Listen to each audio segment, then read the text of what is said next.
News Center tonight. President Moon Jae-in taps reformist Yoon Seok-yeol to lead South Korea's prosecution. The move is seen as part of the president's efforts to revamp the country's law enforcement. Foreign Minister Kang Kyung-hwa's diplomatic efforts are in full swing ahead of President Trump's planned visit to Seoul later this month. She touches down in Russia for talks with Sergei Lavrov and also speaks to a U.S. counterpart over the phone. We have the latest. South Korea's under-20 men's football team returned to a hero's welcome after making it to the final of the under-20 World Cup. They didn't win the title, but they got farther than any Korean men's team before them. And South Korea's healthcare and cosmetics sectors enjoy a surge in exports. News Center begins now.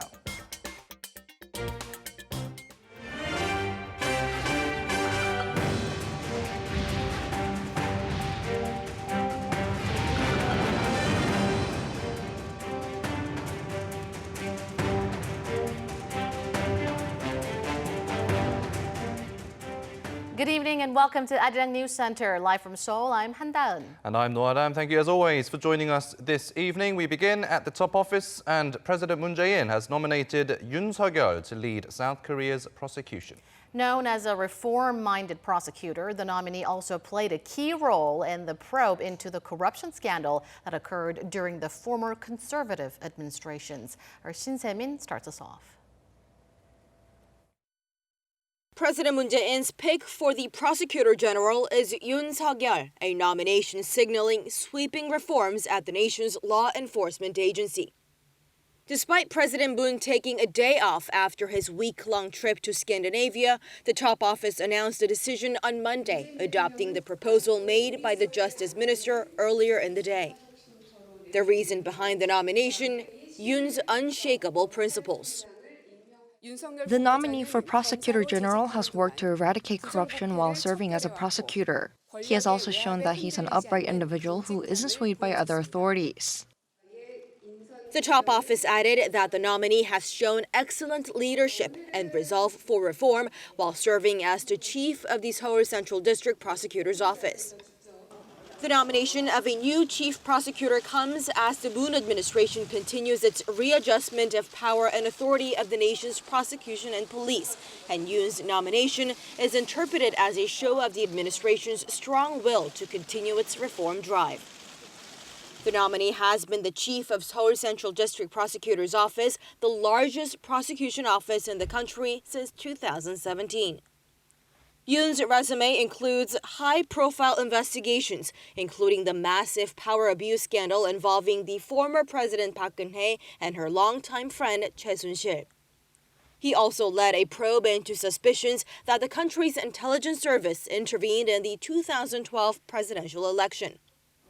If appointed, Yoon becomes the first chief prosecutor with no experience of heading the High Prosecutor's Office since Korea introduced fixed tenures for prosecution chiefs in the late 1980s, and will replace Moon Moo-il, who is scheduled to retire next month.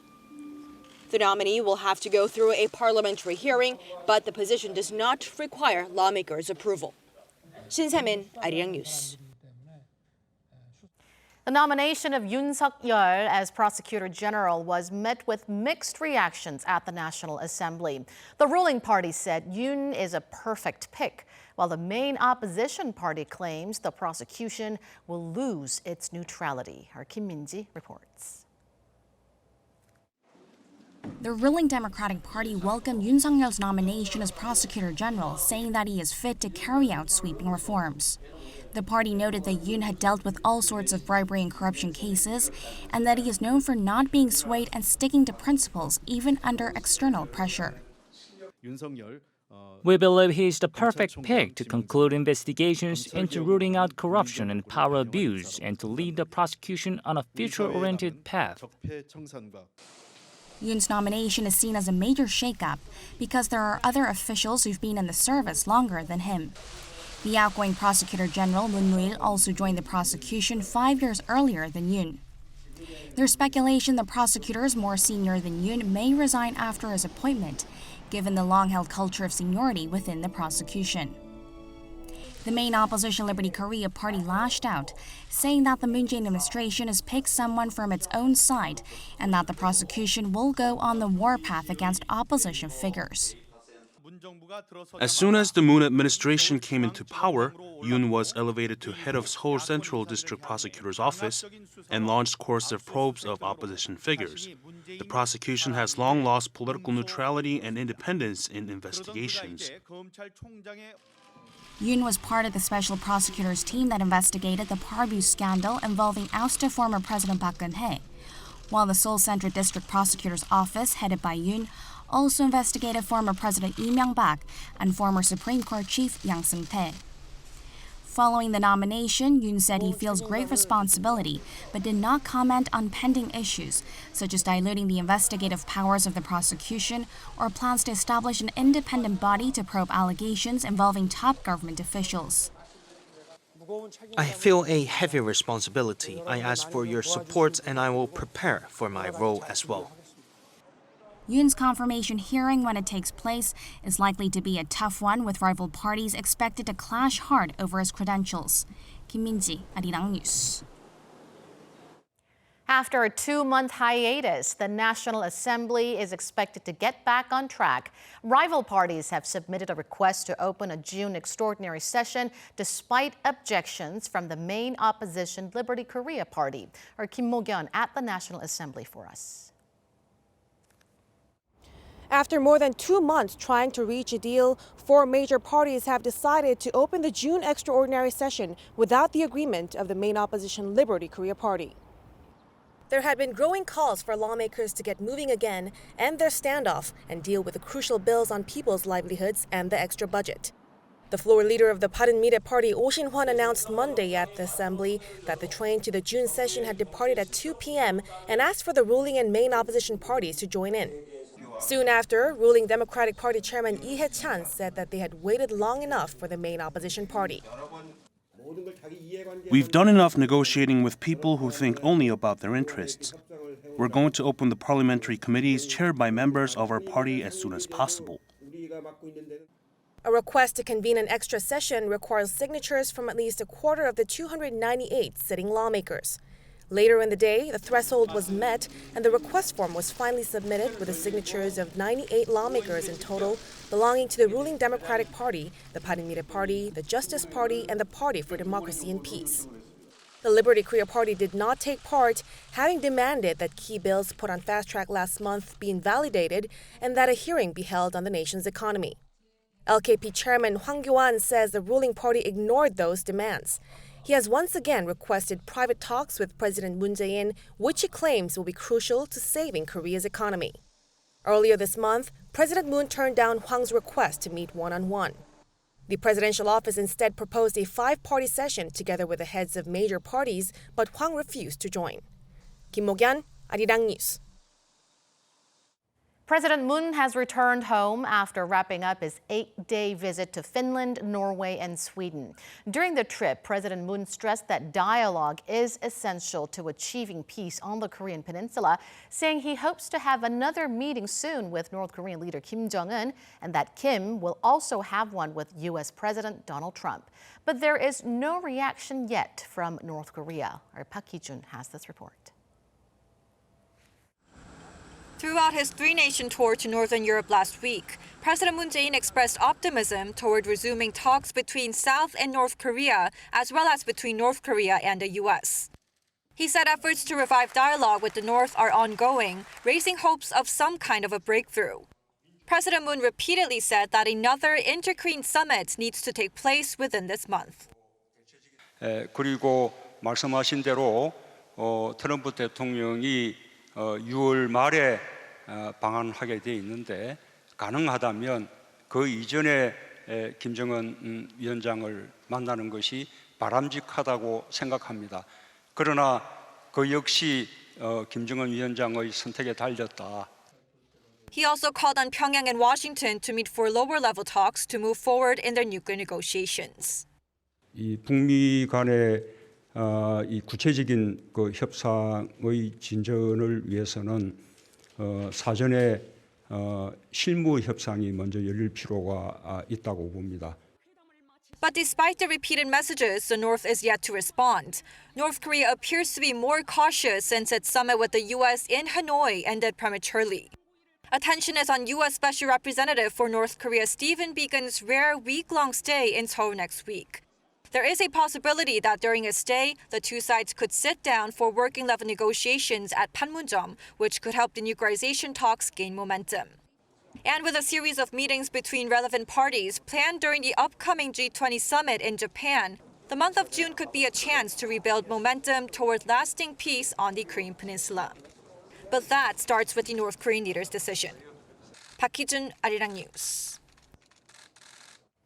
Now, a South Korea-US summit is slated for the end of this month, and in preparation for that, Seoul's diplomats are busy staying in close contact with their respective counterparts to stay up to date with North Korean issues. Lee Ji-won has more. South Korean President Moon Jae-in is home from Northern Europe, but his Foreign Minister Kang Kyung-hwa is still on the diplomatic trail. She landed in Moscow on Sunday for a sit-down with her Russian counterpart Sergei Lavrov. Monday afternoon local time, the two will have a luncheon followed by a discussion over an hour long about ways to further develop Seoul-Moscow ties as they look forward to next year's 30th anniversary of the establishment of their diplomatic relations. It's understood that the two will also exchange views on issues surrounding the Korean peninsula, so developments between North Korea and Russia on the economic and cultural fronts could also top the agenda. Pyongyang and Moscow had agreed to boost cooperation in those areas during their exchanges earlier this year. Now this comes after Minister Kang spoke on the phone with her U.S. counterpart Mike Pompeo. The Foreign Ministry says Kang and Pompeo spoke Sunday for 15 minutes. They're said to have exchanged details about President Trump's visit to Seoul at the end of the month, which both see as an opportunity to move closer to denuclearization and peace on the Korean peninsula. They also reportedly promised to work closely together on various global issues, including the recent attack on 2 oil tankers in the Gulf of Oman. Discussions of North Korea's denuclearization, meanwhile, continue between their nuclear envoys. Seoul Special Representative for Korean Peninsula Peace and Security Affairs Lee Do-hoon will be meeting on Wednesday with Washington Special Representative for North Korea Stephen Biegun when they both give keynote remarks at a conference in Washington. President Moon has emphasized the need for working-level talks to solve the denuclearization issue, so more active diplomacy on the part of South Korea's diplomats is expected. Lee Ji-won, Arirang News. South Korea's under-20 football team are back home after finishing as runners-up at the Under-20 World Cup in Poland, achieving Korea's best-ever World Cup finish among all age groups. On the men's side, the young Taeguk Warriors came back home to a hero's welcome. Our Won Jung-hwan reports.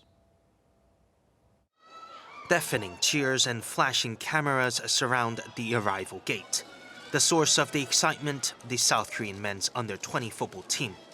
Reaching the final of the FIFA Under-20 World Cup in Poland, the Taeguk Warriors arrived home Monday morning to a hero's welcome at Incheon International Airport. After some interviews and photo shoots, the team headed to the official welcoming ceremony in downtown Seoul. The players met with fans and the media at the ceremony at Seoul Plaza on Monday lunchtime. Some 2,000 football fans gathered to see the 21-man squad for the first time since they left for Poland earlier last month. The fans, who have only been able to watch their journey to the final on TV, showed their delight ahead of their meeting with the players. I came because of my obsessive love for football as a passionate fan. I can't express how excited I am. I even changed my work schedule just to come here and welcome the players who performed so much better than expected. I got up really early today to see Lee Gang-in in person because I'm a huge fan. As I watched the U20 games, I got to like the players that I haven't noticed before. I came here to give a huge round of applause to all of them for a well-fought game. During the welcoming ceremony, players received questions which fans asked through SNS. When the star player Lee Gang-in was asked how he felt about winning the Golden Ball at the age of 19, just like Lionel Messi had done some 14 years ago, he replied humbly that he didn't win the award alone. Like I said earlier today, I wouldn't have earned the award if it wasn't for the help of the other team members, the support of the coaching staff, and the people off the pitch. And the great tactician of the team, head coach Jung Jong-yong, who received huge credit for taking the team so far, echoed Lee's words, saying that such an achievement was possible only because of everyone's hard work. I feel that all the citizens of South Korea have contributed to making this remarkable result. Also, there's no such thing as a good king, rather, the people make a good king, meaning I wouldn't be here if it weren't for my players. After the main event, fans got a chance to take photos with the team members before the squad officially disbands and the players head back to their respective club or university teams. The young Taeguk warriors, who thrilled fans and gave the whole country something to cheer for, have reached the end of their adventure in Poland. But fans know that they will return with even bigger goals in the future. 원정환, 아리랑 뉴스. South Korea was the fourth biggest exporter of cosmetics in the world last year. And it's not just makeup. Korea's biopharmaceutical and medical products are also revitalizing the country's exports. Our Kim Da-mi has the details. K-beauty and K-medical products are becoming one of South Korea's biggest cash cows, all thanks to Hallyu, or the Korean wave. With Korean culture like K-pop growing in popularity around the globe, Korea's healthcare and cosmetics exports reached almost $15 billion last year. That's almost the same amount as one of Korea's leading export products, mobile phones, during the same period. Korean cosmetics accounted for 43% of the sector's total exports, followed by medicine and medical equipment. Demand for Korean makeup products has been on the rise with an average growth rate of around 35% a year for the past 5 years. China was the biggest overseas market for South Korean beauty products, bringing in almost $27 billion in 2018. Hong Kong, the US, and Japan also have been major markets. In addition, exports of Korean medicine have been increasing every year since 2014, with an increase of 15% in 2018 compared to the year before. Biopharmaceuticals made up almost 40% of Korea's total medicine exports last year, followed by vaccines and Botox. South Korea has categorized cosmetics, clothing, medicine, baby goods, and agriculture and fishery products as key consumption goods. Exports of these products was worth a total of $27 billion last year. Recognizing their potential as key export items, the Finance Ministry proposed a plan last week to increase exports of these products to a target of $36 billion by 2022. Kim Da-mi, Arirang News. South Korean airliners will lower their fuel surcharges next month amid falling oil prices. These fees on one-way international tickets issued from next month will go down from the maximum of $52 to $41. Those on domestic routes will stay the same at around $5. Now, Korea's aging population is presenting an economic challenge for the future, so the Finance Ministry is considering whether it should raise the retirement age from the current 60 to 65. Kim Hye-sung with the details. The number of people aged over 65 is expected to increase by 480,000 each year over the next decade and surpass 10 million by 2025, when they'll account for 20% of the population in Korea. This means that the already shrinking working-age population, those aged between 15 and 64, will face a greater burden, with each one having to support an elderly person by 2065. Government spending on the elderly, including pensions, is also expected to jump by an annual average of 14.6% and top $14 billion by 2022. Korea has the fastest aging population in the OECD. With a fertility rate below 1, this changing demographic puts a burden on the government in terms of spending and pensions that could result in a fiscal budget deficit and slower economic growth. It might be necessary to delay the retirement age, just as Japan and some European countries did a couple of years ago. According to Statistics Korea, delaying it from 60 to 65 could postpone a spike in the elderly care burden by 9 years, but at the same time, it could shift it to private companies. Productivity among the elderly population differs across sectors. It could benefit some high-skilled manufacturing sectors, but result in lower productivity in some service sectors. Korea just extended the retirement age to 60 in 2016. As the burden of wage payouts grows, companies might hire fewer new employees. Data from the Korea Institute for Health and Social Affairs show that if the proportion of elderly people among the employed goes up by 1 percentage point, that of young people goes down by 0.8 percentage points, which could worsen the already high youth unemployment rate of around 10%.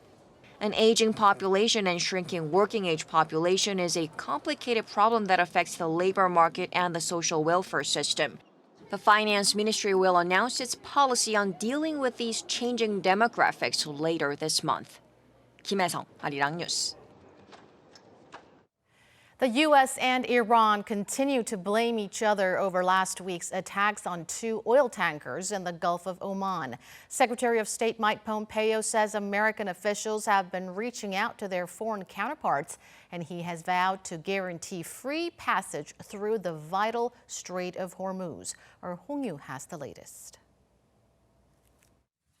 U.S. Secretary of State Mike Pompeo said Sunday that the U.S. is considering a full range of options, including military options to guarantee unhindered shipping through the Strait of Hormuz following last week's incidents. But he emphasized that President Trump does not want to go to war with Iran. President Trump has done everything he can to avoid war. We don't want war. We've done what we can to deter this. The Iranians should understand very clearly that we will continue to take actions that deter Iran from engaging this kind of behavior. I made a number of calls. Pompeo stressed that Iran was unmistakably responsible for last Thursday's attacks on 2 oil tankers in the Gulf of Oman, but he said diplomacy should be used to deal with the situation. He said American officials are reaching out to colleagues around the world to share an understanding of these recent attacks and claims the U.S. has lots of data, lots of evidence proving Iran was responsible. In response, the Iranian parliament speaker Ali Larijani said Sunday it was the U.S. who carried out the attacks. Larijani claims the U.S. had conducted the attacks after its economic sanctions failed to achieve their goals on Iran. He said the attacks were Washington's Plan B. The attacked oil tankers are currently anchored in the United Arab Emirates. Damage assessment on Japan's Kokuka Courageous and the other tanker owned by a Norwegian shipping company will start after UAE authorities complete security checks. A specialist team will inspect the vessels for a full assessment of their condition and the damage they suffered. Hong Yu, Arirang News. Almost 2 million Hong Kong residents took to the streets again on Sunday and today to protest a controversial extradition bill, as well as demand Hong Kong's chief executive, Carrie Lam, step down. Our Choi Si-young reports. A day after one of the largest demonstrations in decades, Hong Kong residents dressed in black continue demanding the full and final withdrawal of a bill that would allow Hong Kong citizens to be sent to mainland China for trials. According to numbers estimated by the leaders of the Civil Human Rights Front, the organizers of the protest, nearly 2 million people in Hong Kong, took to the streets on Sunday, marking the city's largest protest since 1989. Hong Kong police, however, estimated some 338,000 protesters. I want the government to withdraw the bill, not just suspend. I'm not satisfied with this, and that's why I keep coming out. The protests continued despite Chief Executive Carrie Lam's suspension of the bill and issuance of an apology over the government's handling of it. I feel deep sorrow and regret that the deficiencies in our work and various other factors have stirred up substantial controversies and dispute in society following the relatively calm periods of the past 2 years, disappointing many people. Joining the protest is Hong Kong democracy activist Joshua Wong, who just walked free from prison on Monday afternoon. As one of the leaders of the so-called umbrella pro-democracy protest in 2014, he said he will join to fight against this evil law and added that now is the time for Carrie Lam to resign. With no timetable to relaunch the suspended bill, watchers point that the bill may face a natural death when the Legislative Council's current term ends in July next year. Choi Seong, Arirang News. U.S. Forces Korea has temporarily suspended a curfew for service members that will last for 90 days starting today. Following orders of Commander General Robert Abrams, the USFK says the intent of the curfew suspension is to provide its personnel greater access to all Korea has to offer, while serving as an assessment whether to maintain or rescind the curfew after the evaluation period. The curfew between 1 a.m. and 5 a.m. was first enforced in 2011 due to a surge in sex crimes and drunk driving of the command's service members. The command has meanwhile played down concerns the curfew suspension would have any effect on military readiness on the peninsula, which it says remains as a top priority. South Korea plans to eradicate malaria in the country by 2021 and get international recognition as a malaria-free nation. South Korea currently has the most reported cases of the disease among OECD countries, with 1 in 100,000 people being infected last year. Almost 90% of those cases occurred near the demilitarized zone. SUVs account for almost half of all car sales in Korea as their popularity continues to grow. According to industry data, sales of such vehicles so far this year accounted for roughly 290,000 units out of a total of 610,000 cars sold. Sales of smaller vehicles, on the other hand, dropped by around 19% during the same period. So-called health tonics sold in South Korea will have to change their labels to show caffeine content and related warnings starting from the second half of next year. The government says such products must specify in bold red lettering that they have caffeine and that those under the age of 15 must not consume them. Canned coffee and energy drinks categorized as food are already subject to such regulations. However, health tonics are categorized as quasi-drugs and do not require such labels, despite having similar caffeine content. South Korean director Bong Joon-ho's Parasite has won the Sydney Film Festival's top prize. He received the Sydney Film Prize on Sunday, just weeks after winning the prestigious Palme d'Or at Cannes. Parasite will be released in Australia on June 27th. That has been your 3-minute news flash.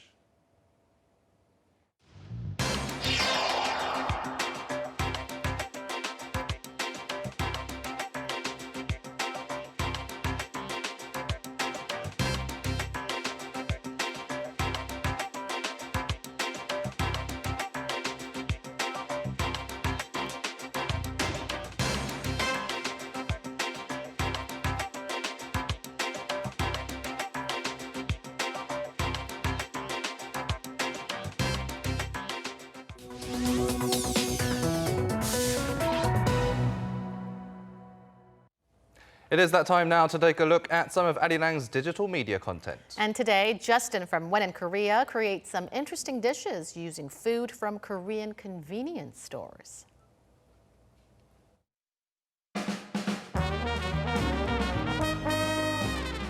Hey there. As you can see, I'm very well dressed because I'm in the mood for some fine dining tonight. So let me introduce you to a couple of chefs that I'm very close with, amazing chefs. Give a warm welcome to Chef Michael and his assistant chef Caroline. All right, Chef Michael and his assistant chef Caroline, ladies and gentlemen. Okay, so we have Michael the microwave and Caroline the teapot. So when you think of a microwave and a teapot, what kind of food comes to mind? Tonight, we'll be showing you all the different kind of combinations that you can actually recreate similar to real restaurant foods using only foods that you can buy at Korean convenience stores. Please bring in our first item on the menu. The reason behind that name is because a fan of Mark from GOT7 is the person who created this special menu. So we're gonna leave this up to Chef Michael. Put in some hot water. So you don't wanna put the entire thing in because it probably won't fit. Mini Vienna sausages. We'll add the string cheese. Now we're gonna put all of this back in the microwave.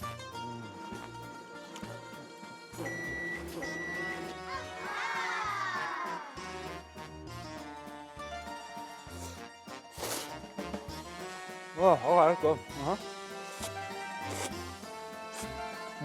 So the cheese and the spiciness of the tteokbokki with the sausages and the spaghetti, it's pretty good. Yeah.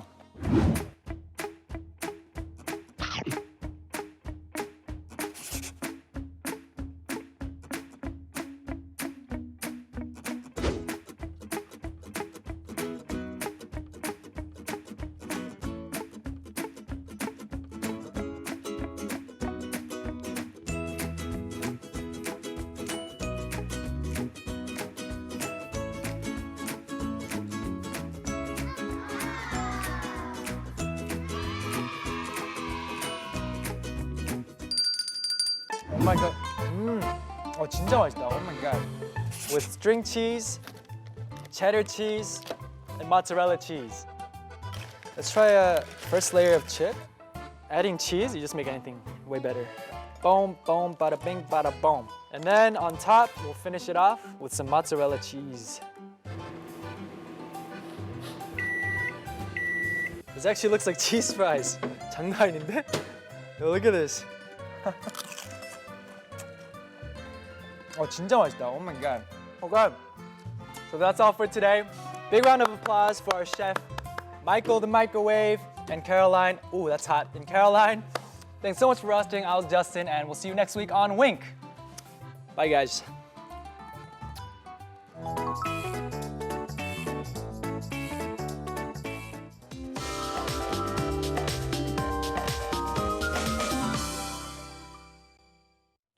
All the sunshine today made it hard to spend too long outside. That's right, and let's get more details on the weather from our Michelle Park at the Weather Center. Michelle. Hi guys, the nation's daily highs range between the mid-20s to the 30s. And because we were mostly cloud-free this afternoon, the UV levels were very high for most parts, even extremely high for parts of Gangwon province. And now Tuesday won't be as warm as today though, since rain is expected to wet the whole country. And Pyongyang will get some thunder and lightning, but other neighboring countries will stay rain-free under some clouds. The rain isn't going to be heavy though. The far north of Gyeonggi-do and also Gangwon provinces will see the most of up to 40 millimeters, while the capital is expecting less, between 5 and 20 millimeters. The morning lows will be about the same. Now Seoul waking up to 18 degrees Celsius tomorrow, and Jeju is a little higher at 21 degrees. Seoul's high will be at 27 degrees, and Daegu and Gyeongju will be in the 30s. And the rain will focus on the central region until Wednesday morning, so the weather will stay cool until then. And as soon as we get the sun back on Thursday, the mercury will soar back up again. I'll leave you with the weather conditions around the world.